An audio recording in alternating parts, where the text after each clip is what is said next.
Hello everyone, welcome back to my YouTube channel. It's me again.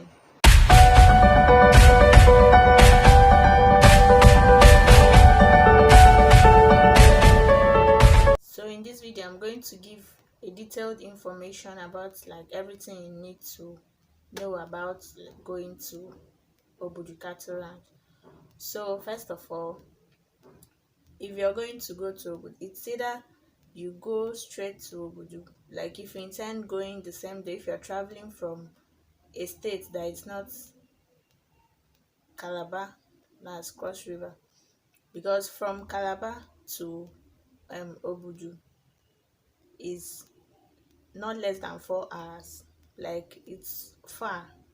You won't even believe you're still traveling within the same state. So first of all, the way we did it when we went was, because initially, like, I was thinking, since it's inside the same state, it would be like maximum of like 2 hours no matter what. But this one, we traveled for 4 hours, like 4 hours, and we reached earlier because the we had to at some point enter a private vehicle instead of the normal public transport that conveys people from Calabar to Obudu.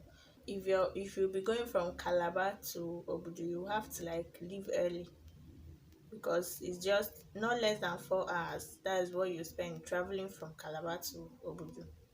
And then the second thing is, if you're going to go to Obudu, you have to go during dry season, because Obudu, I don't know, the town, I call it town, it's like a village. The place is filled with mud, sand. If it rains, it becomes gummy. Like, I don't know how to explain it, but red sand, when water and red sand mix together, it becomes like clay. Like, you can use to mold something. That's just the way it is. So if you can try and go during the dry season, because the road is not really tiled or anything. So the next thing is, Obudu is a very cold place. You have to go with your jacket or cardigan or whatever you use to cover yourself, because that place is super cold. Obudu town to Obudu Mountain Resort, I think the transport is like 1k or 2000, between 1k and 2k, like between 1000 naira and 2000 naira. I can't remember the exact amount we paid that day. So it's like a taxi, but the way they jam pack people in that taxi, you imagine two people will stay in front, two people, like the driver still have to sit with someone else. Like, the driver seat that is supposed to meant for only the driver, there are two people there. One of them is the passenger, one is the driver. The place, like, the way they carry passengers there, it's very congested. So you just have to manage it like that, unless you have like another means of transport, or maybe you have a private car or anything. So when you reach the gate, you have to pay entrance fee. When you reach the Obudu gate, like, the gate is that place that they molded that, is it cattle head or something, like a cow head, one of them. Before you enter the gate, you have to pay gate fee. I can't remember. I think the gate fee was 700 per person or so. I've forgotten. So when you pay at the gate, that's when you will now start climbing the mountain. And you have to, like, it's not something you will trek. Like, it's not something you use your leg and stay. You want to start climbing, because from the gate to the main place, like to the top part of the mountain, is like, it's very far. So you have to like enter. I won't advise a bike, because the place is like very slopey. You have to be going up. So you have to like get a car or something.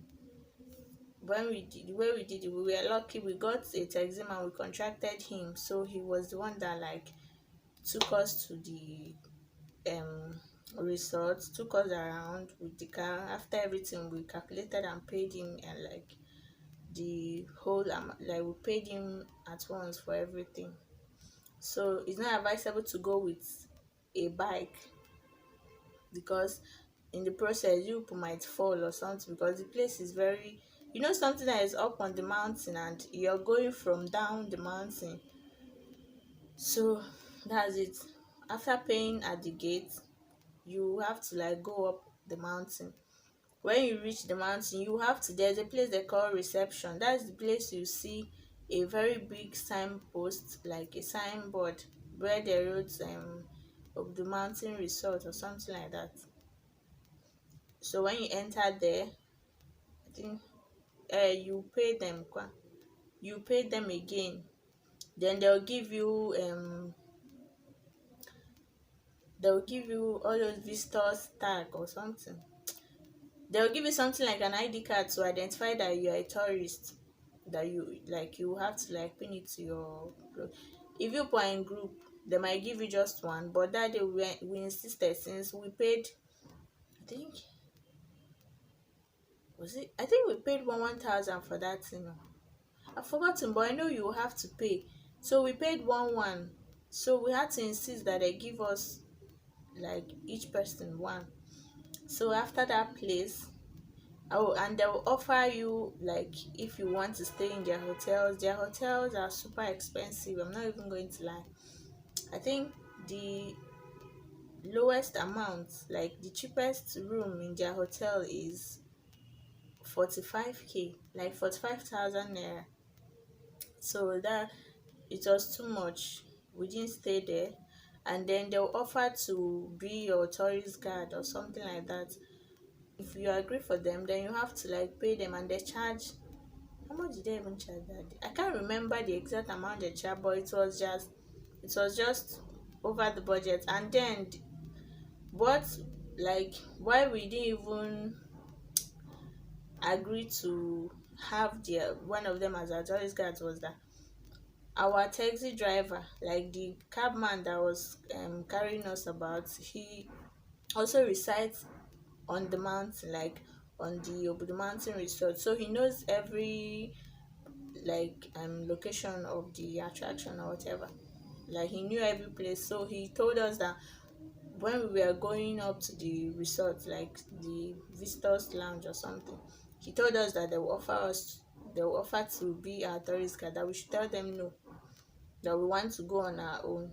So but then that he will be our tourist guide and also, because if you once you agree for them, that's the way they'll just keep charging you too much money and all. So after that, we went to the first place we went to was the canopy walk. We went there. I think when you go there, I think the amount, yeah, you have to pay at each point in time, like any this thing you want to do, any of the attractions you want to visit, or when you reach there, before you start, you have to like pay a fee. So the canopy walk, I think the price was 150 naira a person. I mean, was it 300? Okay, I think one person was I don't know, but I know I paid 300 for the canopy walkway. So you pay there, but the people there, they are like, once you pay, they will show you everything. They will even be patient with you, because I know I wasted so much time in that canopy walkway because I was so scared, and like I'm very scared of heights. But the guy was just like calm, and he was even making the videos. I gave him my phone, he was making the videos with my phone and all. He was just calm. There are people that once you start all this thing, they'll just shout at you or something, but he just took his time. Like they just waited for me to walking one step at a time, and that was how I finished. Like I spent so much hour there because I was scared. And then the next place we went to was the grotto.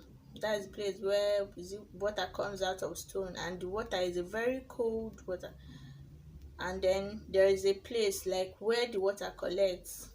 People can swim there too, but the water is too cold. You can't even like put your leg inside. So that was the second place we went to. And the place is like an underground, because you have to climb steps that like you feel like you're falling to the ground as you're going down. So that's it for that one. Then the next thing we did was climbing. Okay, I rode the horse. I couldn't even release the video of that horse part because I embarrassed myself there. I am scared of horse, so but I couldn't even climb the horse. And when I eventually climbed the horse, like I was at the back of the horse, I didn't allow them to tell the horse to move because I was scared that the horse would carry me and run away, or the horse would throw me away or something like that. But it's a very white horse, like it's a very fine horse. But the next thing we did was we visited the presidential villa. There's a place they call presidential villa. That's the place they said is he Obasanjo, or like former president of Nigeria. I forgot whether it's Obasanjo or somebody else that he was residing there. The place is, it has a bulletproof glass window. The environment is very serene. There is a place where the helicopter can land, presidential now. So we visited the place, and then we went to, there's a place they call African Hut. In that place, there's a way they built it. It's very fine, like it's very nice. They said a night there is 45,000. Yeah, and it's very expensive too. So, and then I'll say is, if you're going there, you have to like try and go with your own water. Yeah, go with your own water because I don't, things up there are very expensive. Go with your own water. Make sure you have your sweater or cardigan on, or your jacket, anything you use, and cover yourself from the cold. It's very important. Try not to go up the mountain with bike. Try and go with a taxi or a cab or anything, like a car. It's safer to go with a car because even they'll tell you at the gate, I think. No, they might not tell you, but people are around, like normal people that are just passing by might would just stop and tell you that it's very risky going with a bike. But then you see bike men that are hustling. Everybody wants to make ends meet, and also they might volunteer to carry even for a cheaper price. But it's safety first. Safety first. So that is it. Oh, and there's a place they call, I've forgotten the name the guy said it was, but in the place there are plenty monkeys there. And according to him, if you want to go there, you have to tell them a day before, so that, because if you go there, you will have to like camp there. You can't come back the same day because it's very far, and you have to go on foot. And what else? Oh, at the canopy walkway, it's like a very high place, and then it has one small channel like that. There was this thing, antelope there. Yep, that was the first thing that scared us. Because immediately we entered, the thing started running. Everyone was doing do do do do. That was how all of us had to run first. They said, according to the guy that took us around, they said sometimes they see lion, all these wild animals, but then that they are not that they don't look for trouble either. They are scared because they don't get to see people all the time. So they're not like wild animal. When you hear about a lion, you just imagine that it will start chasing you and all that. So, but it's not like that there. But then you can never tell. Oh. So that is it for things you need to know about Obudu Cattle Ranch. They call it Obudu Mountain Resort now. Oh, and then we stayed at a hotel in town. We didn't stay in the hotel inside the resort. We stayed at the hotel in town. Please, before I continue, if you've not subscribed to my channel, please click the subscribe button down below. Thank you guys for watching, and don't forget to hit the subscribe button, like, leave your comments. If you've been to Obudu Mountain Resort before, you can share your experience down at the comment section. If you would like to go, if there is something I missed that I did not talk about, you can comment, like the video, and make sure you have subscribed. Thank you guys so much. See you guys next time. Bye.